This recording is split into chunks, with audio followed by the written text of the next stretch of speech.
So I just jumped down onto the floor on my knees. We're shoulder to shoulder in this tight little doorway. I glove up. I get my hands in. Just as I bring in my hands in, baby comes out. We caught her. Oh my God. Like man. that.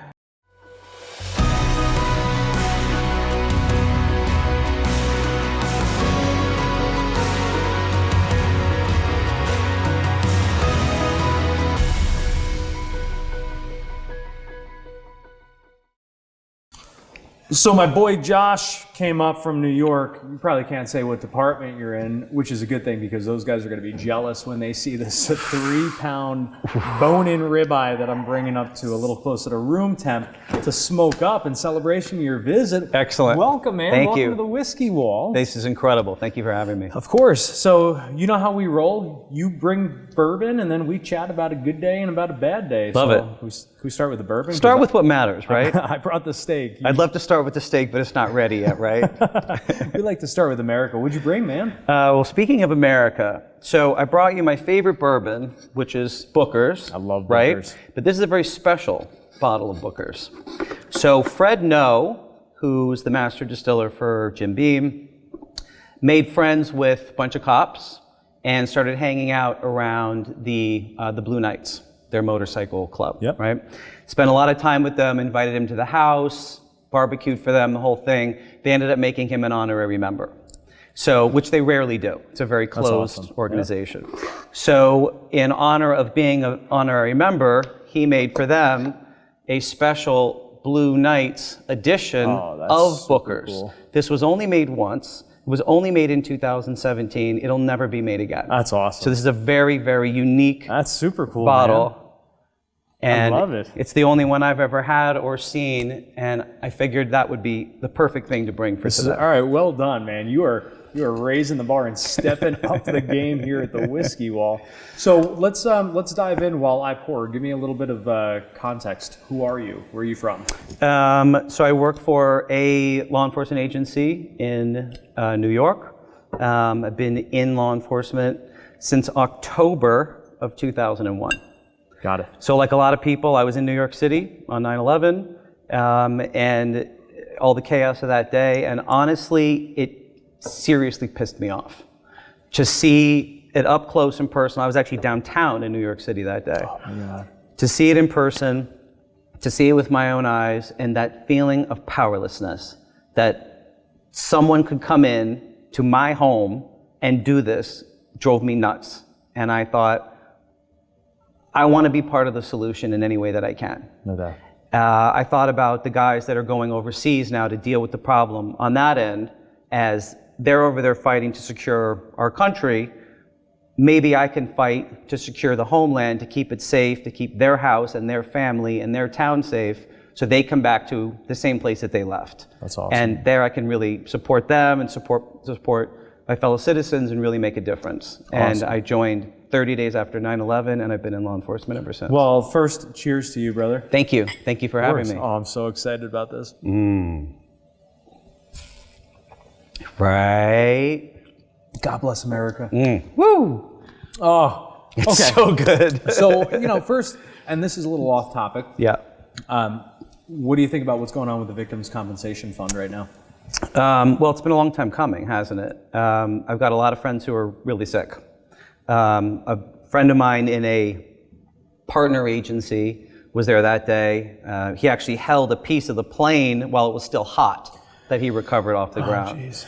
And like so many others, he got really sick. He's doing okay, thank God. But many others that I know have really been struggling. And it just seems unconscionable that they would even have to ask to be supported or ask for enough funds for healthcare or ask for any of this. But at least it's starting to come around. They're starting to do the right thing. It'd be nice if it were a permanent solution. It's this stopgap after stopgap thing that's a little annoying. Yep. But as long as funds are flowing to those who need it, I mean, that's better than nothing. My boy Sal DeFranco, former Navy SEAL, owns Battlegrounds Coffee now. He said, he made such a good point. We were out actually a year ago today in Jacksboro, Texas, and he was speaking to a group of wounded officers and a lot of wounded veterans in there as well. And he said, man, we have the greatest country on earth, right? Like, we are unbelievable. We're back-to-back World War II champions. We can overthrow governments. We can take over countries, and yet we suck at taking care of our own sometimes. That's fact. And it's terrifying. Hopefully we're about to get away from this stopgap. Yes. And move to a more permanent solution. Yep. So let's talk. You know how we roll. Good day, bad day. Where do you want to start? Starting a good day, I guess. I was thinking about this because I've seen Behind the Uniform before, and I've heard some of the stories, and I was thinking I've had a lot of good days. I've been fortunate, I guess, in that respect. But I guess one stood out as I was sort of thinking about it. It was a normal day. I'd been on shift for half an hour, maybe. It was a nice day, so I'm standing outside behind my vehicle, kind of just taking in the day, and we're in our cars a lot, so if you get a chance to get out, stretch your legs, it's a good thing. I'm outside the vehicle, and the radio goes off. Okay, so I'm kind of slow walking it to the car. I'm like, okay, let me listen, and it comes over. It was a medical emergency, a woman who was pregnant and had called 911 and needs assistance. So one of the many hats I wear is I'm also an EMT. The cops always get to a scene first, so being able to start actually rendering aid while you're waiting for everyone else is really an asset. So it's one of the things I do. So I'm on my way to the house. Radio goes off again. Be advised, childbirth imminent. Oh, geez. So these are words I've never heard come over the radio. Imminent. I've never heard these words before. That baby's coming. Coming, baby. So now I'm the hot stepping it over there, light sirens, the whole kit, right? Fortunately, I was close. Round the corner, I pull up to the house, and I'm looking to see the cavalry, right? No one's there. It's you. Oh, God. Okay. I pull up, dive out. I have a med bag in the back of my vehicle, grab that. I run in. Hello, I'm here. I hear screaming in the back of the house. Okay. So I run to the back of the house, and there was another officer from the local jurisdiction on his knees on the floor in the doorway of a little tiny corner bathroom, and I hear noise inside, right? Oh, geez. So I run around the bed, and I throw my bag down, and I see a woman sort of squatted over the floor in this tiny little closet bathroom in the middle of giving birth. Oh my God. And this cop with his gloves on, leaning under there, getting ready to catch, right? Like, yeah. So I just jump down onto the floor, on my knees, we're shoulder to shoulder in this tight little doorway. I glove up, I get my hands in, just as I bring in my hands in, baby comes out, we caught her. Oh my God, like man. that. That's crazy. We caught her, yeah, so we caught her. So I have my med kit, but I don't carry an OB kit because this is so unusual. Like this doesn't happen every day, right? So I go in my bag, I'm grabbing anything sterile to warm the baby. Gauze, pads, whatever I had, we're wrapping her with whatever we had. And mom's kind of like freaking out. I'm trying to calm her down. It's her first kid. Yeah. And it's happening in a bathroom in their house, right? So, all right, so I'm wrapping the baby up and I'm sitting there with this other cop and I'm like, okay, I'm looking, all right, baby looks all right, and she's crying, she's breathing, okay, thank God, right? And we're good to go on that, okay? And I'm thinking, I remember being in EMT school, and you learn everything under the sun, because you have to, right?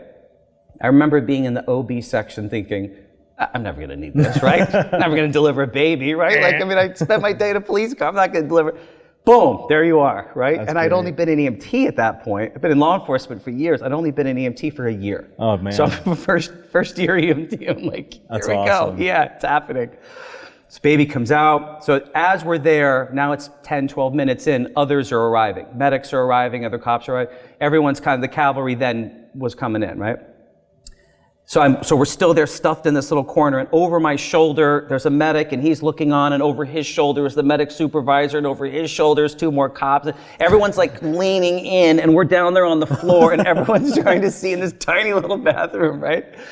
And so the baby's out, and then the dad comes in. This is his first kid as well, right? So he was really nervous. So he's kind of shaking, so everyone makes room. We get him in. Now it's him and mom in this tiny little bathroom. Everyone just like stuffed in.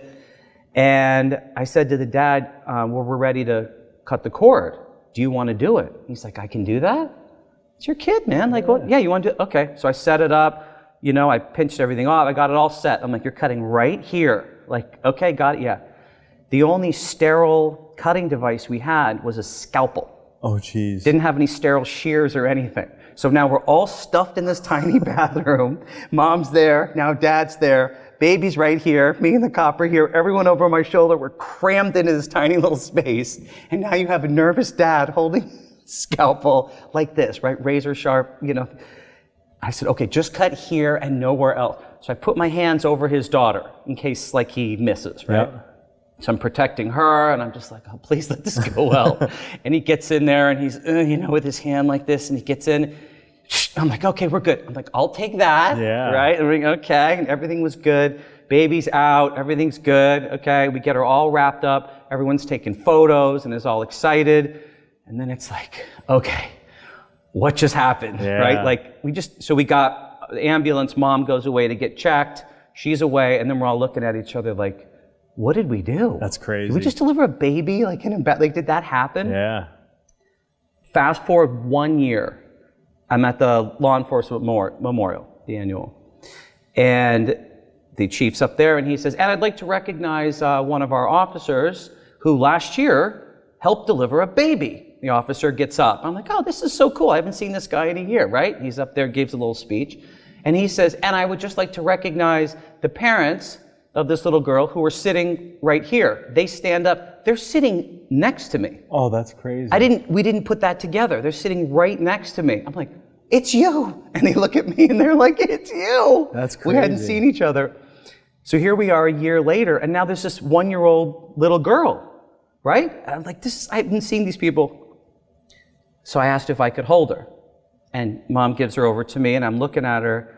And I said to her, I'm the first person you ever met, ever. And her mom kind of looked at me. It was an interesting moment of realizing, like, I held her daughter before she did. It was kind of a weird, like, connection that we'll have. And she just looked at me and she's like, yeah, we're going to remember you forever. That's awesome. And offline, I'll show you a photo that I have of all of us that day, That's all super assembled cool. back together. But it was just one of those moments that you never think will happen. And then there you are. That's awesome. And you're right in the middle of it. Unbelievable. And that was one of the greatest days. That I was love it, man. Amazing. I have to imagine that these days balance with days that aren't so great. They do? Let's talk about a bad day. You get those days, yeah. How about a bad day that sort of turned inspirational? I like that. At the end. So this was another situation where we're called to a medical, which mostly is routine. Yep. This one wasn't routine. So we get called. It was a male in distress, difficult breathing. That's something you hear a lot. Yep. Normally, we're there to support medics and whoever else comes and support the scene, whatever has to be done. I can render aid if I'm the first one there. It's kind of whatever needs to happen. Yep. But I always get there quick on something like that. Male who couldn't breathe. Okay. We pull up at the bottom of a long driveway. I wasn't even out of the vehicle. The door's open and I hear screaming, get up here, get it, you know. Whoa, okay. So I'm running up, grab my med bag, I'm running up the driveway. And it's nighttime. I can't really see. I've never been to this address before. I just hear yelling, get in here, get it. All right, okay. I come running in. 2 other officers had gotten there right before me. They're on the floor, man's down, not apparently breathing. Oh, they'd ripped his shirt open. They had the AEDs applied. And I come running in. What do you got? And the guy says, I don't know. He's banging the AED on the floor. This thing's not working because it won't let me shock him. I'm like, there's only 2 times when it doesn't advise a shock. When the patient has a heartbeat and is good to go, and when the patient is absolute flatline. So I knew we were on one of those 2 extremes. Or he broke it by banging it on the floor. Who knows, right? Okay, fine. So everyone clears out, move everyone out of the way. I get in, I'm doing CPR, right? Boom, boom. Then the medic comes in advising the medic, like, but the family is all around. So we have to be a little, like, we're going to do everything we can, obviously, right? So I'm doing CPR. Over my shoulder is his 2 teenage sons and his wife screaming. Oh, jeez. You know, make up a name. Larry, come on, come back. You've got, Dad, you're going to pull through, Dad. And I'm sitting there and I'm doing the best CPR I can. We're helping him breathe, giving him oxygen, everything we can do. And their mom's crying and freaking out and his kids are there and they're like, save my dad, save my dad. I'm like, God, brother, I'll try. I'll do everything, I'm just everything I can do. And this was one of those where every call we do everything we can do when it's medical. And this is one where I'm like, we're going to do everything and 20% more than that. We are giving this every single thing that we have. So we did. So we're doing CPR, we're breathing, we're doing everything else. The medic's doing his thing.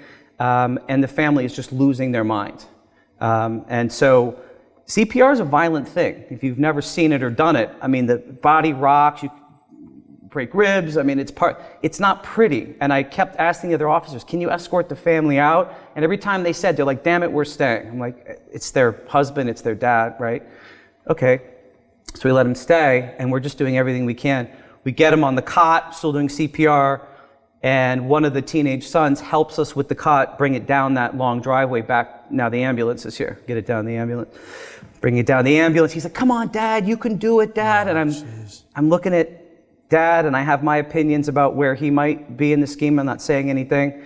And we're doing everything. And I'm looking at his son, and I'm just like, oh, man, please tell me this works out. I mean, to have his kids see that, it's just so traumatic, right? We get it down the ambulance. We get it on the ambulance. Family travels on their own. I dive into the ambulance with the medic, and we're rushing. I mean, we did everything that we know. Beyond where sometimes we would stop and say, there's no more we can do, we kept rolling on this thing. All the way to the hospital, we kept rolling. Get to the hospital, we deliver him to the OR. That's the whole team, the doctors is waiting for us. We called it in ahead of time. We're running real hot. We get there 2 minutes. The team takes the man and goes and does their thing. So I go in the next room, I'm kind of writing a report and doing kind of my admin thing. And at that time, I got an advisement from one of our liaisons there that the guy didn't make it. Oh, jeez. It turns out he had a massive heart attack. He had a long history. He'd been to the hospital just the night before. They let him go home for some reason. It's for whatever reason. This was building for some time. And I mean, he wasn't even 50. I mean, he was young. And there was nothing that could have, nothing. If he had that heart attack in the hospital, nothing could have saved him. So, you know, you feel like crap, right? We're supposed to be superheroes with a cape. We're supposed to save the day. And we're supposed to always save the good guys and catch the bad guys and everything. And I was really feeling like a failure. I'm here to do that. Like, this is everything that I know how to do. This is what I should be able to, like, why couldn't I save him? Like, why did I fail? Like, I was just feeling bad, right? And then a nurse came in and she said, the family's out in the hallway. They'd like to speak to you. Speak to me. I'm like, oh God. What does that mean, right? So I walk out in the hallway, and it's another family member and one of the young sons that had seen the whole thing at the house and had helped me move the stretcher. It was him. And they had just found out the news, so they now know what I know. I'm like, okay.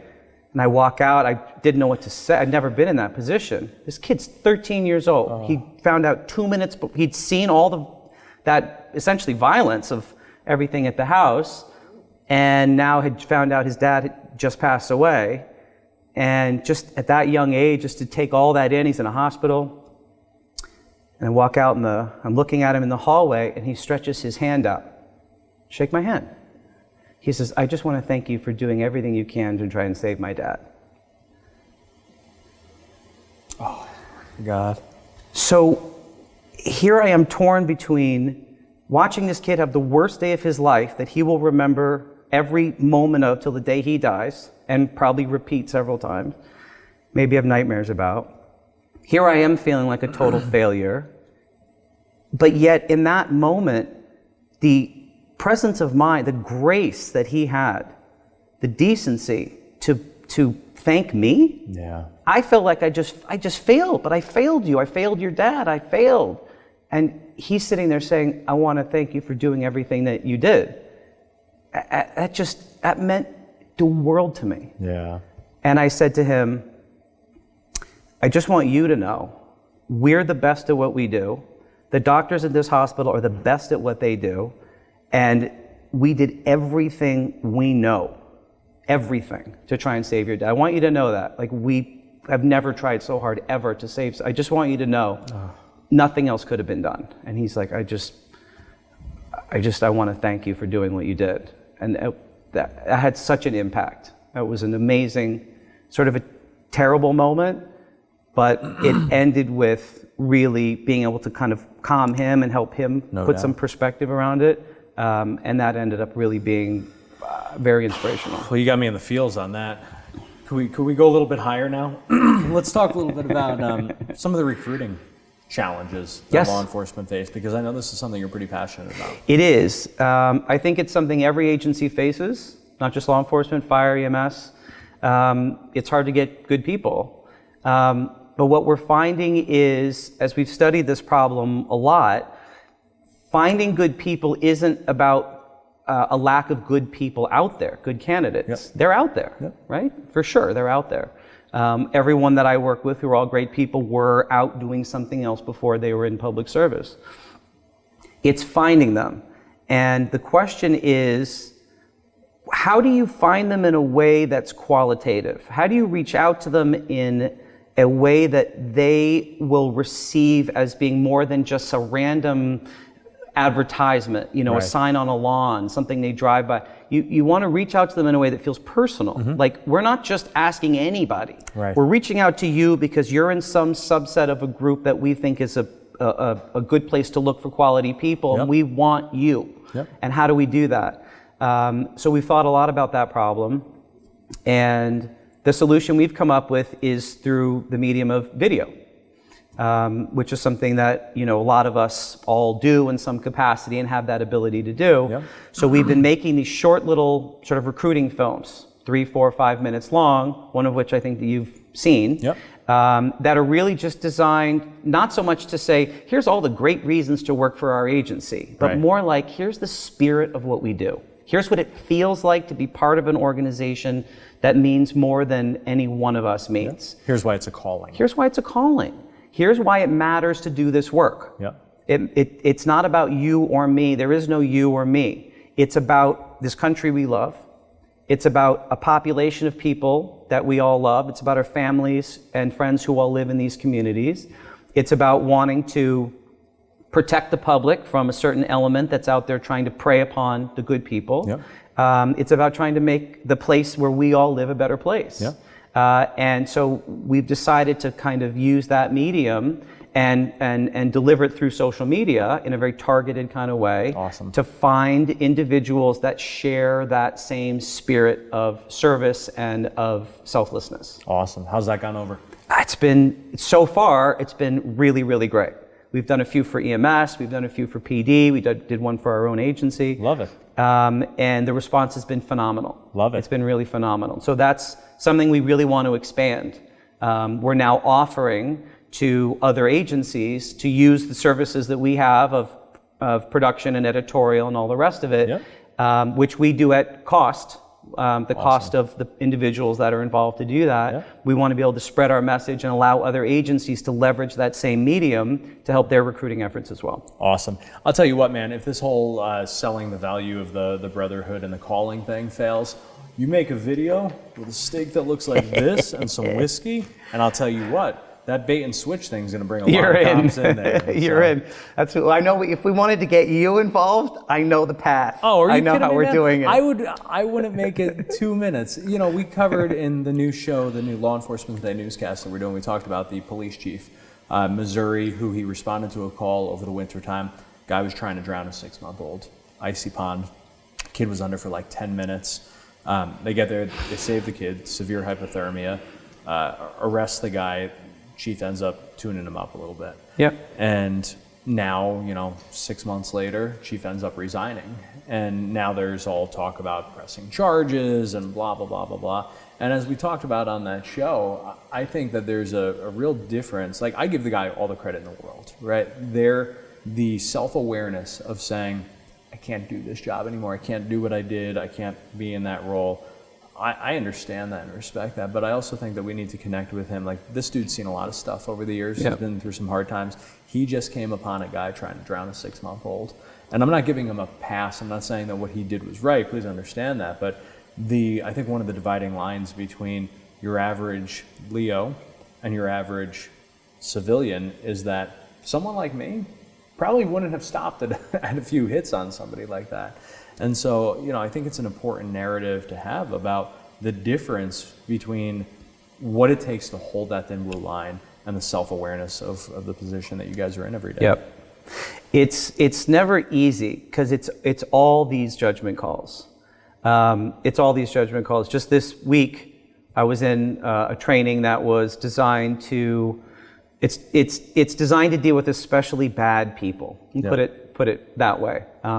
There's things that we share with the public about what we train, and there's things that we don't share. Not because it's any great state secret, but because we feel like sometimes the only way to deal with a motivated, really bad person is a certain kind of way that they understand. It's a language that they speak, and we have to be able to speak the same language. And that's just necessary. We never go into a situation hoping that it goes bad in any kind of way. We hope every day is a nice, peaceful, quiet tour, but it's just not the reality. Right. And we're seeing, unfortunately, more and more in this country, certain bad actors who are motivated to do unfortunate things. And so we are adapting our mentality to kind of find that switch, right? When you deal with the public, we're happy to take photos. You know, someone comes up with their dog. Oh, you want to pet my dog? Yeah, sure. You know, it's fine. I have a picture on my phone of me holding a parrot at an event. Someone came up, had a parrot on their shoulder. Want to see my parrot? Okay, I'll take. Yeah, have fun with it, right? I mean, why not? The public should have a positive image of who we are because we're there to do the right thing. We're there for them, after all. And when you unfortunately have to deal with that lower subset of society, we deal with them in the way that needs to be dealt with. And we prefer that the public just understand that we're doing what's absolutely necessary there because these individuals don't stop it at a simple request.